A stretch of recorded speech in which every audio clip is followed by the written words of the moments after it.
গভর্নমেন্টের গোয়েন্দা বাহিনী কি করে? তখন আমি আপনাকে বলি একটা কেন্দ্র, আমি তো পরীক্ষা দিয়েছি এসএসসি পরীক্ষা। বন্যা যখন এত এলাকা প্লাবিত হলো, আপনি সে সময়ের মিডিয়াগুলোর যে কভারেজ কোনটা কিভাবে দেখাচ্ছে, এমপিদের কনসার্ন, তাদের বক্তব্য, এঙ্গেজমেন্ট হয় না। পিএম একদিনে 5 জায়গায় বক্তব্য দিচ্ছে, কোনো এক জায়গাতে সংকটের কথা বলতে পারে অথবা অনেকগুলো সিদ্ধান্ত নিতে পারে। আপনি যখন দেখবেন ওনারা 6 পয়েন্ট না 7 পয়েন্ট অনেকগুলো সিদ্ধান্ত নিয়েছেন পিএম অফিস থেকে বন্যাকে ডিল করার জন্য। আমি এক্স্যাক্টলি ভুলে গেছি।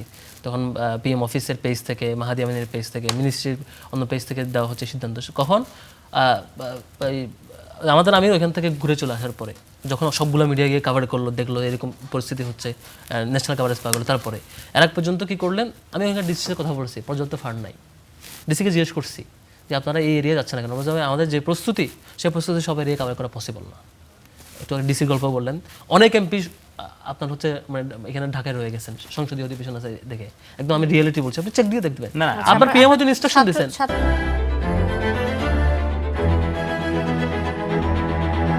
শিবিরের একজন সাধারণ সম্পাদক আপনি, আপনাকে ইনফরমেশনটা দিয়ে দিল ওখান থেকে? মানে বিষয়টা এরকম যে ধরেন জেলা প্রশাসক, আমি জেলা প্রশাসক ফোন দিয়ে জিজ্ঞেস করছি, স্থানীয় উপজেলা অফিসারকে আমার সাথে তো ছিল, জিজ্ঞেস করছি আপনার এই এরিয়া কভার হচ্ছে না কেন? আচ্ছা আচ্ছা। প্রয়োজন আমাদের যে ফান্ড, যে প্রিপারেশন গভর্নমেন্ট থেকে দেওয়া, যদি এই এরিয়া এখন কভার করা পসিবল না, পাচ্ছে না। এটা তো আমি রিয়েলিটি আমি যেটা বুঝি আর কি, আমাদের যখন জামাতের আমির যখন ঘুরে আসলো, তখন প্রধানমন্ত্রী বিশেষ ফান্ড দিলেন পিএম অফিস থেকে। 2 দিন আগে দেন না কেন? 3 দিন পরে দিচ্ছেন কেন? আচ্ছা, মানে বারবারই বিষয়টা এরকম হচ্ছে যে সরকার আসলে পদক্ষেপ নিচ্ছে একটু দেরি করে, এই কথাটা উঠে আসছে। দেরি করে সিদ্ধান্ত নেয়। এই বন্যায় 51 জন মানুষ মারা গিয়েছে। আপু যদি শুনতেন, এই বন্যায় 51 জন মানুষ মারা গিয়েছে, রয়টার্সের রিপোর্ট। 51 জন মানুষ মারা গিয়েছে।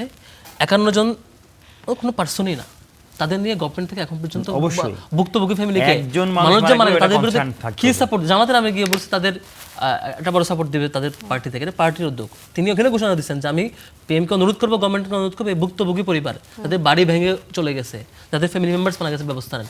এখন পর্যন্ত যাদের মারা গেছে এবং ঘর বাড়ি ভেঙে গেছে, তাদের বিরুদ্ধে পোস্ট ডিজাস্টার ম্যানেজমেন্ট কি হবে, কোনো সিদ্ধান্ত পিএম অফিস নেয় না। নিতে বলেন, ডিউরিং ডিজাস্টার স্টেপ আছে, পোস্ট ডিজাস্টার যে সিদ্ধান্ত কোনো স্টেপ এখনো নেয় নাই। তাইলে আমাকে বলেন, যে এলাকায় বাসখালীর যে এরিয়ায় গতকালকে পানি চলে গেছে, বাড়িটা মাত্র সবেমাত্র ভেঙে গেছে, তার জায়গায় ইনস্ট্যান্ট গভর্নমেন্ট থেকে পোস্ট ডিজাস্টার স্টেপ দেওয়ার কথা না? আপনি শুধু ডিউরিং ডিজাস্টার কিছু স্টেপ নিয়ে দেখাবেন, আমি এই করতেছি, ত্রাণ দিচ্ছি, চিড়া দিচ্ছি, আর পোস্ট ডিজাস্টার কি করবেন তাকে কোনো স্টেপ নাই। এই হচ্ছে গভর্নমেন্টের দায়সারা কাজ। আমি আমি আমি যেটা বলতে চাচ্ছিলাম, যদি আমাকে সময় দিতেন, যে এই থেকে বক্তব্য বেশ কয়েকটা বিষয় আসছে, যে হচ্ছে তিনি দুঃখ প্রকাশ করছেন তার মন্তব্যের জন্য, কিন্তু মন্তব্যটা মেজর ইস্যু না। মেজর ইস্যু হচ্ছে তার ব্যর্থতা কোন জায়গায় দেখেন। আমি এর আগে বলতে চাচ্ছিলাম, যখন সবগুলো এরিয়ায় যেখানে যেখানে শিক্ষার্থীরা গলা সমান পানি দিয়ে পরীক্ষা দিচ্ছে, উচিত কি? উচিত হচ্ছে এখানকার অফিস গভর্নমেন্ট কনসার্ন দেবে, ফায়ার সার্ভিস টিম যাতে নেমে যায়, পুলিশের ভলান্টিয়ার টিম যাতে নেমে যায়, আনসার টিম যাতে নেমে যায়। একটা সিঙ্গেল স্কুলও কোথাও গভর্নমেন্টের ফায়ার সার্ভিস টিম কিংবা আনসার টিম, কোন টিম কোথাও পরীক্ষার যখন হয় কোন কেন্দ্রে, তখন ওইখানে স্থানীয় প্রশাসন থাকে, পুলিশ প্রশাসন থাকে, গার্ডেন থাকে, সবাই তো থাকে। এই যে আবার এটা কেমনে পরীক্ষা দিবেন? যখন দেখবেন যে আপনি একটা কেন্দ্রে যখন পরীক্ষা দিতে যাবে এসএসসি শিক্ষার্থীরা, গভর্নমেন্টের গোয়েন্দা বাহিনী কি করে? তখন আমি আপনাকে বলি, একটা কেন্দ্রে আমি তো পরীক্ষা দিয়েছি, এসএসসি পরীক্ষা আপনিও দিয়েছেন। একটা কেন্দ্রে যখন পরীক্ষা হয়, তখন লোকাল প্রশাসন থেকে শুরু করে ম্যাজিস্ট্রেট থেকে শুরু করে আনসার সবাই থাকেন। কি করেছে এই দুই একটি জায়গায় আমরা বলছি কোন ডুবন্ত স্কুলে পরীক্ষা কেমনে হচ্ছে, কোথাও ছিল না। কি বলছেন এটা?